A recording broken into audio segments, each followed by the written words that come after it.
अस्सलाम वालेकुम स्टूडेंट्स। आज हम एक्सरसाइज करेंगे नाउन्स की। असूल हमने पिछले कुछ लेक्चर्स में डिस्कस कर लिए, तो अब ज़रा सेंटेंसेस को देखते हैं और उनमें मिस्टेक्स तलाश करने की कोशिश करते हैं। The sceneries of Swat are lovely, तो ये हम पढ़ चुके हैं कि सीनरी अनकाउंटेबल नाउन है चूँकि, तो वो जमा भी नहीं होगा और वर्ब भी सिमिलर लेगा। The scenery of Swat is lovely. The furnitures in this room are good, furniture को भी जमा नहीं किया जाता, वर्ब भी सिंगुलर लेता है। The furniture in this room is good. She gave me two advices, advice चूँकि अनकाउंटेबल नाउन है, ये भी हम पढ़ चुके हैं और इसको जमा नहीं किया जाएगा। अब जब अनकाउंटेबल को काउंटेबल करना हो तो फिर उससे पहले कोई ऐसा वर्ड लगा लिया जाता है जो काउंटेबल होता है, तो आमतौर पर हम पीस ऑफ लगाते हैं। तो पीस ऑफ टू लगने की वजह से पीसेस हो जाएगा, लेकिन एडवाइस अनकाउंटेबल है, वो एडवाइसेस नहीं हो सकता। तो she gave me 2 pieces of advice. She shouted vulgar abuses at me, abuse भी अनकाउंटेबल है तो वल्गर एब्यूज़ होगा, जमा नहीं हो सकता ये। शी रोट टू 3 पोइट्रीज़, तो पोइट्री भी चूँकि अनकाउंटेबल है तो उसके साथ 1 2 3 नहीं आ सकता। 3 पोएम्स तो हो सकती हैं, पोइट्री नहीं। तो एक तो पोइट्री को पोइट्रीज़ नहीं किया जाएगा, दूसरा उसके साथ 1 2 3 अनकाउंटेबल होने की वजह से 1 2 3 भी नहीं आ सकता। The hen ate many राइसेस, rice वगैरह ये जो फसलों के नाम होते हैं, ये मेटल्स, ये भी सारी की सारी अनकाउंटेबल होती हैं। तो 3 दाने चावल तो हम कह सकते हैं, ये बहुत सारे दाने चावल के तो कह सकते हैं, बहुत से चावल नहीं कह सकते। तो ये बनेगा the hen ate many grains of rice, जो कि मैनी लगता है काउंटेबल के साथ, और राइस अनकाउंटेबल है, लिहाजा ग्रेन जो हैं वो काउंटेबल हैं। तो ग्रेन लगा के मैनी यूज़ हो सकता है और ग्रेन को जमा ग्रेन्स भी किया जा सकता है। ही मेड मैनी मिसचीफ्स, तो मिसचीफ्स भी एब्यूज़ की तरह अनकाउंटेबल है। Act of mischief, pieces of mischief करना पड़ेगा मैनी की वजह से अनकाउंटेबल करने के लिए उसको। ही रैन इनटू मैनी ट्रबल्स, अब ट्रबल चूँकि अनकाउंटेबल है, जिसको ट्रबल्स नहीं किया जा सकता, और अनकाउंटेबल के साथ मैनी भी नहीं लग सकता, तो अनकाउंटेबल के साथ हम मच लगाते हैं और काउंटेबल के साथ मैनी लगाते हैं। मैनी बुक्स, मैनी चेयर्स, और मच वाटर, मच पेन। तो मैनी ट्रबल्स की बजाय ये हो जाएगा much trouble. He gave me 2 informations, information भी अनकाउंटेबल है, तो he gave me 2 pieces of information, 2 pieces of information. She told me 2 news, news भी अनकाउंटेबल है, 2 pieces of news. He took T with her family members, family members staff members कहना grammatically दुरुस्त नहीं है। आम बोल चाल के ज़बान में एवरीडे यूजेज में तो ये कह सकते हैं हम फैमिली मेम्बर्स, स्टाफ मेम्बर्स, लेकिन ग्रामेटिकली ये दुरुस्त नहीं है, तो उसको मेम्बर्स ऑफ फैमिली या मेम्बर्स ऑफ स्टाफ कहना चाहिए। She took T with the members of her family.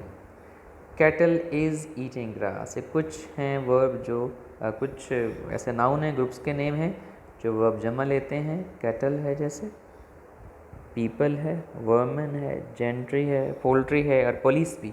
तो इनके आगे हमेशा आपने वर्ब जो है वो जमा इस्तेमाल करना है, प्लूरल यूज़ करना है। Cattle are eating grass, cattles are eating grass. तो कैटल ऑलरेडी बहुत सारे मवेशियों को ज़ाहिर करता है, ग्रुप को ज़ाहिर करता है, जैसे पीपल एक ग्रुप को ज़ाहिर करता है, तो कैटल भी एक ग्रुप को ज़ाहिर करता है, इसलिए इसको मज़ीद जमा नहीं किया जा सकता होता। कैटल ही रहेगा ये, लेकिन वर्ब जो लगेगा वो प्लूरल होगा, cattle are eating grass. 10 miles are a long distance, एक ज़रा थोड़ा समझने वाली बात आ गई, क्योंकि असूल जब पढ़ रहे थे तो वहाँ इस फिक्रे का तज़किरा नहीं था। वैसे तो 10 माइल्स बिल्कुल ठीक है, 10 जमा है तो नाउन भी माइल्स भी जमा होना चाहिए और वर्ब आर भी जमा लगना चाहिए। अपेरेंटली ये ठीक लग रहा है, लेकिन यहाँ पे अगर आप गौर करें तो ये इशारा एक सिंगुलर कंसेप्ट यानी डिस्टेंस की तरफ है। 10 माइल्स जो हैं वो रेफ़र कर रहे हैं एक सिंगुलर कंसेप्ट या की तरफ, जो कि है डिस्टेंस, फासला। तो ऐसी सूरत में हम 10 माइल्स होने के बावजूद जो वर्ब यूज़ करेंगे वो सिंगुलर होगा। 10 miles is a long distance. Urdu में भी अगर आप गौर करें यही फार्मूला अप्लाई करते हैं हम, और हम कहते हैं 10 मील एक लंबा फासला है। 10 मील एक लंबा फासला है नहीं कहते। ऐसा ही एक और एग्जांपल देखिए, 100 rupees is a big amount. तो अमाउंट की तरफ इशारा हो रहा है, चूँकि 100 रुपीज़ होने के बावजूद जो वर्ब लगा रहे हैं हम वो आर की बजाय इज़ है। तो 10 माइल्स और 100 रुपीज़ के आगे हम वर्ब सिंगुलर इसलिए यूज़ कर रहे हैं कि वो दोनों सिंगुलर कंसेप्ट यानी डिस्टेंस और अमाउंट की तरफ इशारा कर रहे हैं। तो काफ़ी इम्पोर्टेंट पॉइंट है ये, इसको ज़रूर ज़हन में रखिएगा। He gave me a 50 rupees note। इसको भी थोड़ा समझ लीजिए। यहाँ पे अगर हम कहते हैं उसने मुझे 50 रुपये दिए तो फिर तो ये बिल्कुल ठीक था। He gave me 50 रुपीज़, चूँकि रुपीज़ नाउन है और 50 उससे पहले एडजेक्टिव के तौर पे आ रहा है। और याद रखिएगा एडजेक्टिव जमा नहीं हो सकता, नाउन जमा हो सकता है। तो ये फ़िक्रा बिल्कुल ठीक होता। He gave me 50 rupees, rupees noun है और 50 उससे पहले एडजेक्टिव है। लेकिन जब हम कहते हैं he give me a 50 rupees note, तो उसमें 50 रुपीज़ एडजेक्टिव के तौर पे आ रहा है और नोट्स जो हैं वो आगे नाउन है। तो फ़र्क नोट कर रहे हैं आप, 50 रुपीज़ में रुपीज़ नाउन है और 50 एडजेक्टिव है, और 50 रुपीज़ नोट में नोट नाउन है जबकि 50 रुपीज़ जमा है, एडजेक्टिव के तौर पे आ रहे हैं। तो जैसे कि मैंने पहले बात की, एडजेक्टिव कभी भी जमा शक्ल में नहीं आ सकते।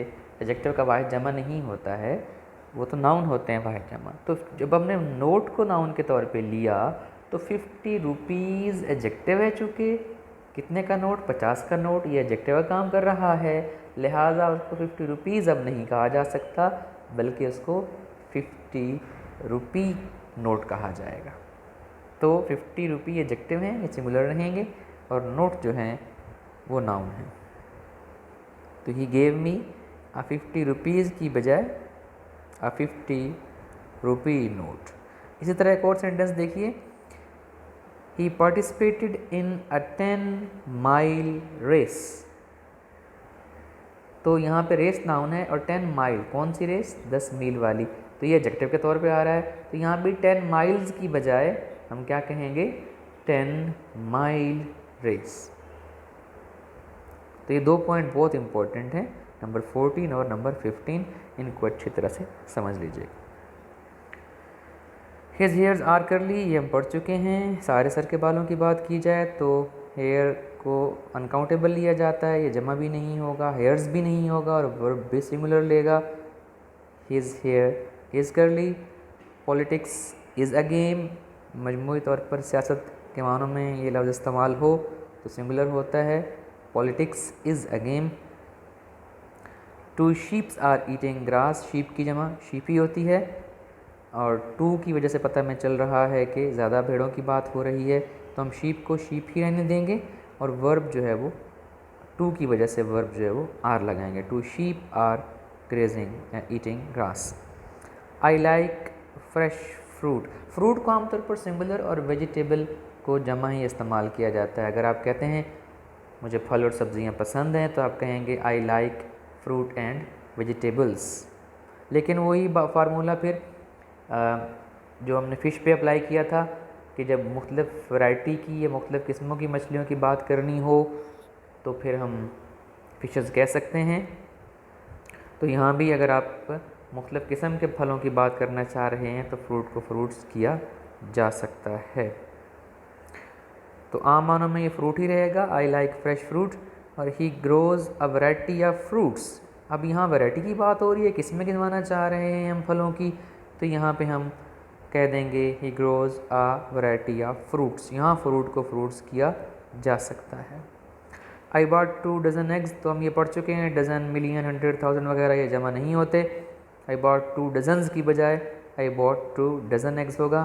She bought some stationery, stationery भी अनकाउंटेबल है, इसको जमा नहीं किया जाएगा। She bought some stationery. He caught 2 fishes, fish की जमा भी फिश ही होती है, तो ही कॉट 2 फिश आएगा, लेकिन वैरायटी दिखाने के लिए सॉरी काइंड्स दिखाने के लिए आप इसको फिशेस कर सकते हैं। यहाँ पे कॉट 2 फिश ही आएगा। I have 2 works to do, work भी अनकाउंटेबल है, तो 2 pieces of work to do, 2 pieces of works नहीं, 2 पीसेज ऑफ वर्क। 2 की वजह से हमने पीस को पीसेज कर लिया, तो वर्क वर्क ही रहेगा क्योंकि वो अनकाउंटेबल है। I have a business in the office, business मसरूफियत काम, तो ये भी अनकाउंटेबल है, तो piece of business. I have a piece of business in the office. We spend the summer vacations in Swat, ये गलती बहुत ज़्यादा होती है, तो इस पर ज़रा ध्यान दीजिएगा। वेकेशन का मतलब पहले ही बहुत ज़्यादा छुट्टियां होती हैं, तातीलात, तो इसको मज़ीद वेकेशंस नहीं किया जाता। जैसे पीपल का मतलब बहुत से लोग होते हैं पहले ही ऑलरेडी, तो हम उसको पीपल्स नहीं करते। या कैटल का मतलब बहुत से मवेशी होते हैं, तो हम उसको कैटल्स नहीं करते हैं। इसी तरह वेकेशन को वेकेशंस नहीं किया जाता। We spent the summer vacation in Swat. United Nation States are a cruel country, तो बाज़ औक़ात चीज़ों के नाम जमा में होते हैं। ये एक और बहुत सिग्निफिकेंट पॉइंट है टू रिमेंबर कि चीज़ों के नाम जमा में होते हैं। एक चीज़ है उसका नाम जमा में है, जैसे ये मुल्क है यूएस, यूनाइटेड स्टेट्स, तो पूरा नाम उसका यूएसए है, यूनाइटेड स्टेट ऑफ अमेरिका, रियासत हाय मुत्तहिदा अमेरिका। तो ये यूनाइटेड स्टेट्स में स्टेट्स क्या गैस लगा हुआ है, इसको देख के हम गलती से वर्ब जमा लगा जाते होते हैं। ये एक मुल्क का नाम है, तो लाजमी नहीं कि एस लगा हो तो जमा ही वर्ब लगेगा, क्योंकि वो एक चीज़ का नाम है, एक मुल्क का नाम है, लिहाजा जो वर्ब हम आगे लगाएंगे वो सिंगुलर होगा। The United States is a cruel country. ऐसे यूनाइटेड नेशंस है, तो अक़वाम मुत्तहिदा, तो इदारा चूँकि एक है, नेशंस अगरचे इसके अंदर आया हुआ है, लेकिन एक इदारे का नाम है, लिहाजा United States is a puppet in the hands of USA. अक़वाम मुत्तहिदा अमेरिका के हाथों में एक कठपुतली है, पपेट। तो यूनाइटेड नेशंस इज़। ऐसे ही एक और बड़ी मशहूर किताब है द अरेबियन नाइट्स, इसको आप बहुत सारी कहानियाँ भी आपने पढ़ी होंगी उसकी उसमें से। तो Arabian Nights is a famous book, उस किताब का नाम अरेबियन नाइट्स है, तो नाइट्स में एस आ रहा है, लेकिन चूँकि बुक एक बुक का नाम है वो, तो वो वर्ब जो लेगी वो सिमिलर लेगी। तो बाज़ नाम जमा में होते हैं, उनके आगे एस आ रहा होता है, लेकिन वो एक चीज़, एक इदारे, एक मुल्क, एक किताब का नाम होते हैं, लिहाजा जो वर्ब उनके आगे लगेगा वो सिंगुलर होगा। तो ये कुछ इम्पोर्टेंट सेंटेंसेस थे और कुछ पॉइंट्स थे डिस्कस करने वाले नाउन के हवाले से। तो इसके साथ ही नाउन का टॉपिक हमारा मुकम्मल हुआ। Thank you so much, have a nice day.